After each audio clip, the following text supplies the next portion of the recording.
La entrevista a la carta, en diálogo directo con los protagonistas de los hechos. Nos acompaña Diana Atamaín, presidenta del Consejo Nacional Electoral. Presidenta, ¿cómo está? Muy buenas tardes, gracias por acompañarnos.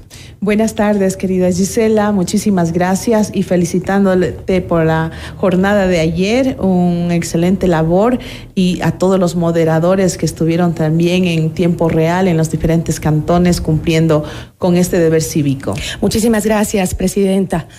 Se hizo lo que se pudo, al menos. Muy bien, dentro de las posibilidades. Muy bien. Muchísimas gracias. Sí. Ahora, ¿cuántas personas más o menos cree usted o tiene el dato de que pudieron observar los debates? Bueno, estamos haciendo este barrido para mirar cuál fue el impacto para los debates de alcaldías. Sin embargo, para las prefecturas, que lo tuvimos la semana anterior, bordeamos casi a los 3 millones de visitas que hicieron en las diferentes canales que se difundió en redes sociales y en televisión. ¿Cuáles fueron las plataformas que se utilizaron para su difusión? Por ejemplo, quiero aprovechar para agradecer a la AER, a la Asociación de Radiodifusores del Ecuador, que voluntariamente se conectaron a nivel nacional para transmitir los debates tanto para prefectos como para alcaldías. Asimismo, a RTU, que lo hizo en la provincia del Guayas, aquí lo hicimos con Gamavisión, y en las televisoras locales en las diferentes provincias del país, ¿no? Y fundamentalmente en las redes sociales, tanto Facebook como YouTube, de los canales oficiales del Consejo Nacional Electoral.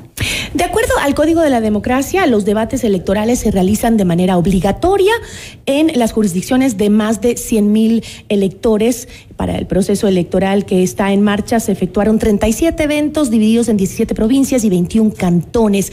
¿Cree usted, presidenta, que fueron los debates verdaderos espacios para que la comunidad pueda conocer las propuestas de los candidatos, o cree, como dijeron muchas personas, que los candidatos no respondieron, que más bien se dedicaron en muchos casos a atacar o a hacer publicidad? Bueno, hubo de todo. Nosotros no podemos mirar y cerrar los ojos lo que pudimos observar. Sin embargo, hay muchas cosas, bueno, algunas cosas que hemos retomado de redes sociales que hacen críticas constructivas y aportan muchísimo a la reflexión de la autoridad. Por eso quiero aprovechar, decir de que inmediatamente hemos conversado ya el equipo de trabajo hoy en la mañana, hacer una evaluación post-debate con la academia, con los moderadores, con la ciudadanía, con organizaciones sociales que nos siguieron, para mirar, ir ajustando en los procedimientos, en los reglamentos, para que todas estas observaciones que por primera vez se hizo en el Ecuador de forma inédita, estos debates, vaya mejorando. Nosotros estamos muy conscientes de aquello. Sin embargo, yo creo y comparto con lo que tú hacías un comentario antes de empezar esta entrevista, al menos si es que no escucharon todo el debate o todo el discurso de los candidatos, tuvieron, quienes no tienen esa posibilidad de ir a la reelección o no son figuras públicas de otros espacios, tuvieron la posibilidad que la ciudadanía los vean como persona, más allá de los afiches, más allá de las vallas publicitarias, y expresar su pensar, su propuesta. Yo creo que hay que hacer un esfuerzo tanto institucional para mejorar algunos procedimientos. Por ejemplo, no es que es una lavada de manos, pero mis compañeros consejeros no me van a dejar mentir que yo era proponente de que los debates se hicieran durante todos los 30 días de campaña, viendo para que todos podamos observar, aunque no votes en Quito, aunque no votes en Guayaquil, es bueno mirar a estos líderes locales que exponen sus propuestas. Pero no tuve suerte, perdí en la votación, pero cumplimos con la tarea. Creo que esos detalles hay que ir mirando, que ayudan mucho. ¿Pero cuál cree usted que fue la mayor lección que le dejó este ejercicio democrático que, si bien tuvo sus críticas, tuvo también sus comentarios, pero es la primera vez que se lo hace en el país y que debería ser el camino justamente para lo que usted dijo, ir haciendo cambios que modifiquen y que permitan a la ciudadanía tener de verdad una información válida para ejercer su voto? Así es. Yo voy a hacer mención 3 cosas que en este momento puedo decirlas de forma inmediata. La primera, se pudo evidenciar, y hay que hacer una autocrítica, primero con la institución, que debemos mejorar los procedimientos. A la gente le gusta réplica contra réplica, pero bueno, no nos dieron el número de candidatos, tiempos, pero si hubiéramos hecho en momentos separados, en diferentes diferentes días, capaz teníamos éxito en esa forma, en la metodología, ser más flexibles, que el moderador interactúe un poco más con los candidatos, por ejemplo, eso habría que revisarlo y tomar decisiones a futuro.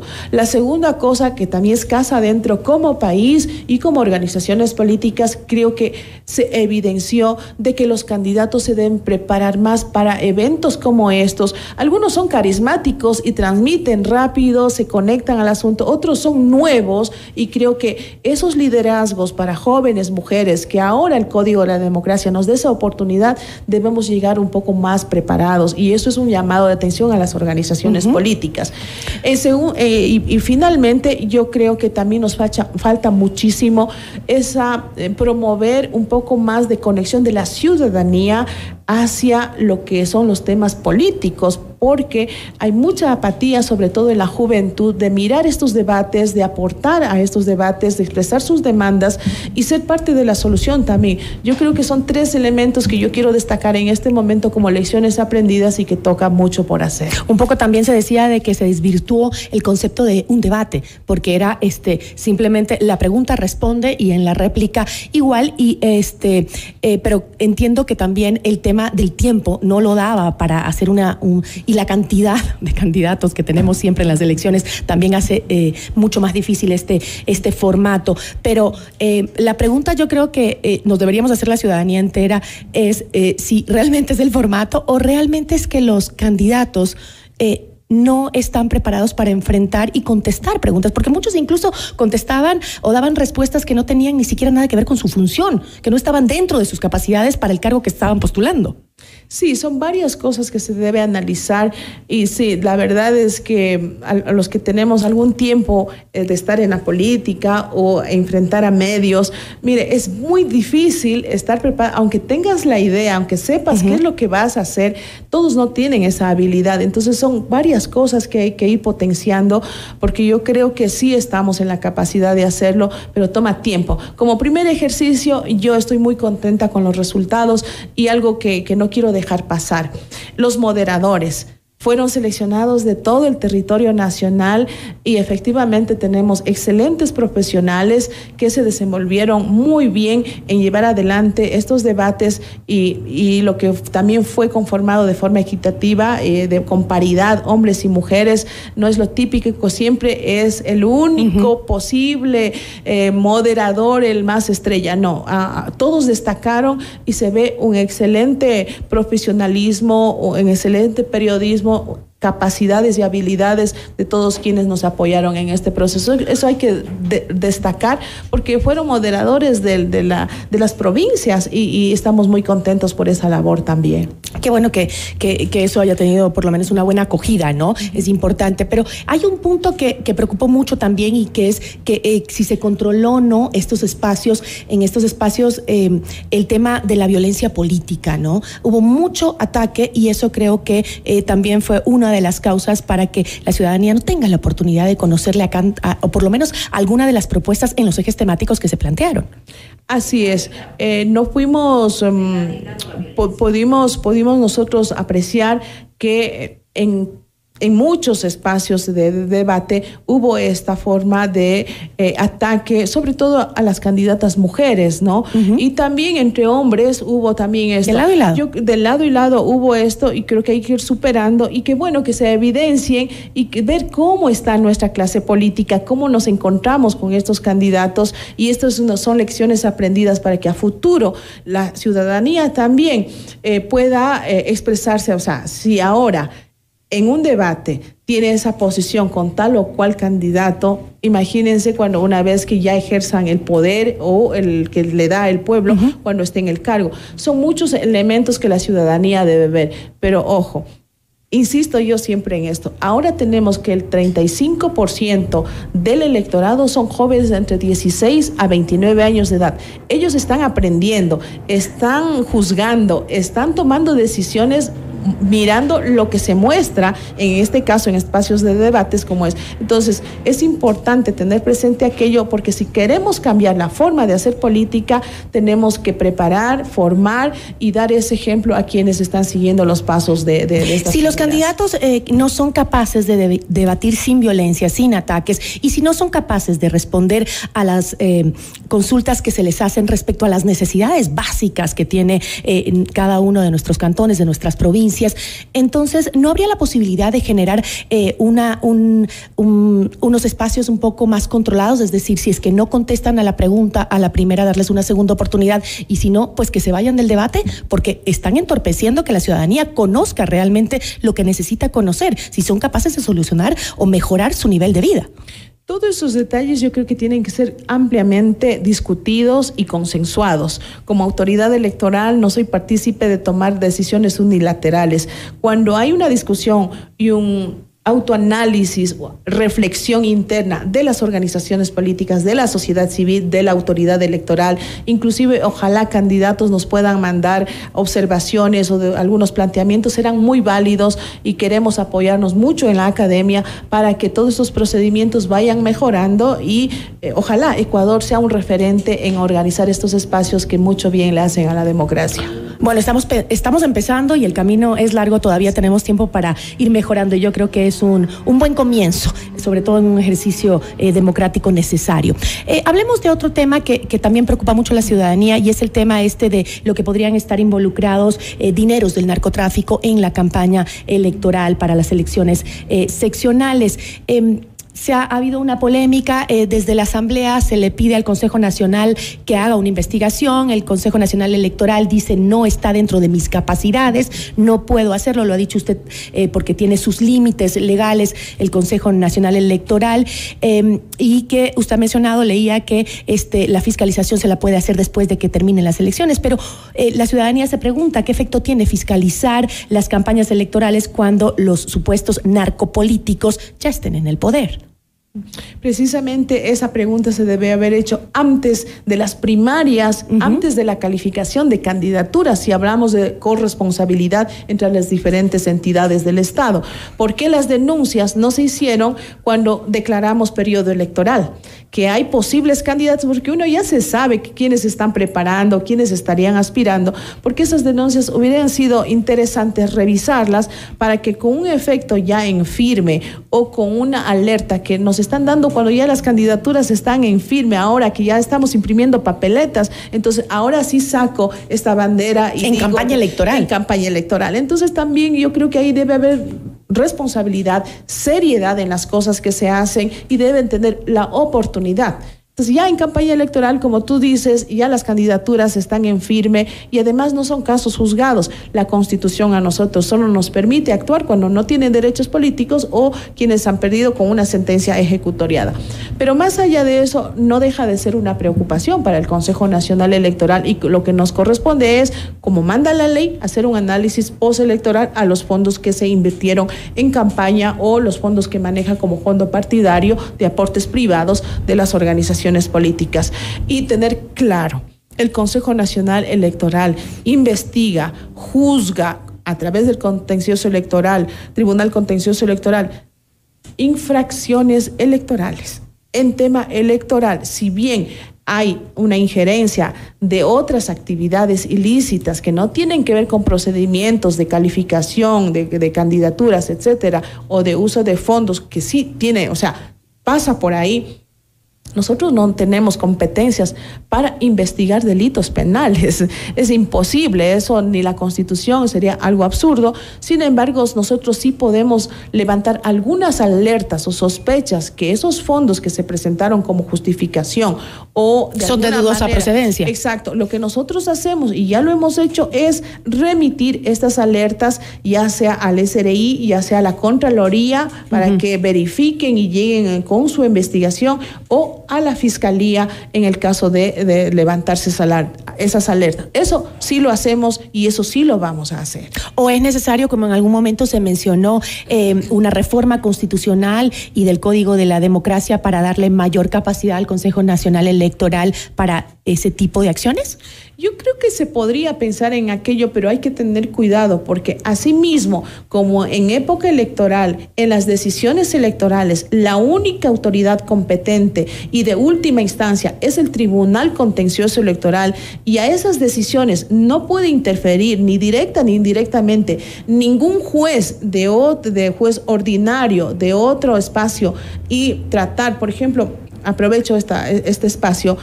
Se ha dado casos que jueces ordinarios, a través de una acción de protección que plantea algún candidato que no fue calificado, ordene al CNE calificar esa candidatura. Imposible. Es una falta muy grave que el Tribunal Contencioso Electoral ya ha demostrado que jueces que interfieren en un proceso electoral son destituidos o son sancionados con multas económicas. Entonces, no se pueden sobreponer ni los unos ni los otros dentro de las competencias. Habría que mirar con muchísimo cuidado, porque entonces podríamos pasar a eso de interferencia entre unos y otros y poner en riesgo la democracia y la autoridad única que tiene en temas electorales al Consejo Nacional Electoral. Y lo otro, que son delitos, claramente la ley y la Constitución determina. Yo creo que podemos avanzar un poco más, que nos den más herramientas para un mejor control, sí, pero a juzgar, a descalificar candidaturas porque alguien lo dijo, lo denunció y sin haber seguido el debido proceso, creo que hay que debatirlo y tener muy presente aquello. Pero sí se podría impulsar desde el Consejo Nacional Electoral y del Tribunal Contencioso Electoral, pues la posibilidad de generar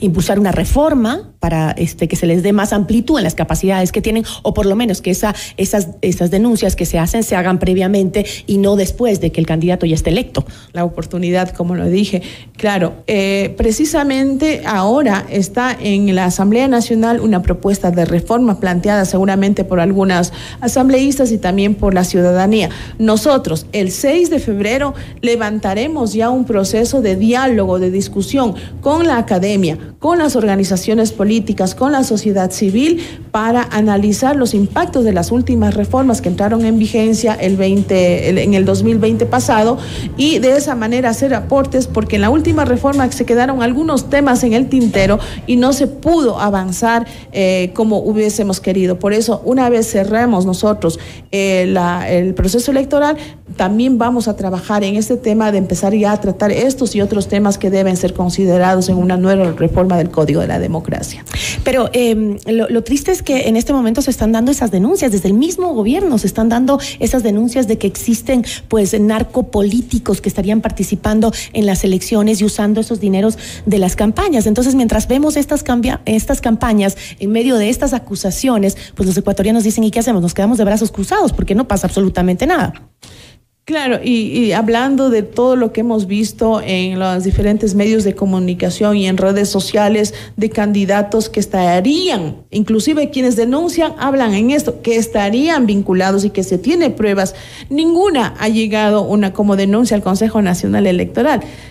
Es lo que corresponde. Todas han ido a la entidad competente, que es la Fiscalía. Entonces, ¿cómo pueden reclamar que nosotros arbitrariamente, por estos comunicados, por estas denuncias que apenas empiezan para su investigación en la autoridad competente, podamos tomar decisiones? Entonces, también hay que tener seriedad en las cosas que se plantean, en la oportunidad de hacerlos, para que no vaya simplemente con un protagonismo político, sino que tenga resultados efectivos. Como la acusación que le hace la asambleísta Sofía Sánchez, que dice que es culpa del Consejo Nacional Electoral por no controlar las campañas anticipadas y las entregas de dádivas prohibidas por la ley y de costos exagerados para personas naturales. Así dijo Sofía Sánchez. Sí, bueno, debe ser porque nunca nos ha pedido información sobre aquello, y si lo ha pedido, tal vez la respuesta, no sé si no le llegó, pero lo que yo sé, no ha habido pedidos. Por ejemplo, nosotros desde el 20 de agosto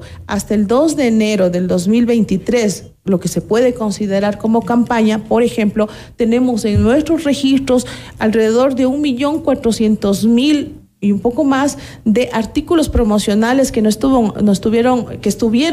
que se pudo registrar como elementos antes de la campaña. Entonces, eso nosotros tenemos que levantar una información, contrastar, porque algunos salen a hacer pre-campaña, pero terminan no siendo candidatos. Entonces eso ya queda desechado. Todo eso se ha registrado. Entonces los que sí definitivamente quedaron calificados como candidatos y ahora ya están en campaña, todo eso se registra y se pasa al Tribunal Contencioso Electoral para que siga su debido proceso. Entonces no es que el Consejo Nacional Electoral no lo hace. Tenemos los informes en todas las provincias y, como les dije, más de 1.400.000 productos promocionales o artículos promocionales que ha registrado el Consejo Nacional Electoral. Y en algunos casos se ha dado la posibilidad de bajar vallas o gigantografías porque estos espacios son de empresas que sin autorización lo estaban ya publicitando. Es donde nosotros sí podemos actuar. Entonces hemos hecho nuestra actividad y hemos cumplido con nuestra responsabilidad.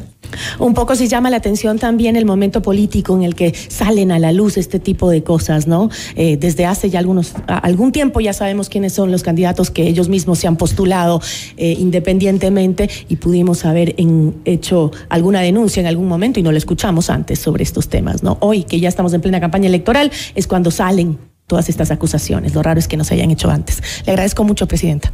Gracias a ustedes. Muy buenas tardes, siempre a las órdenes. Agradecemos a Diana Tamain, Presidenta del Consejo Nacional Electoral.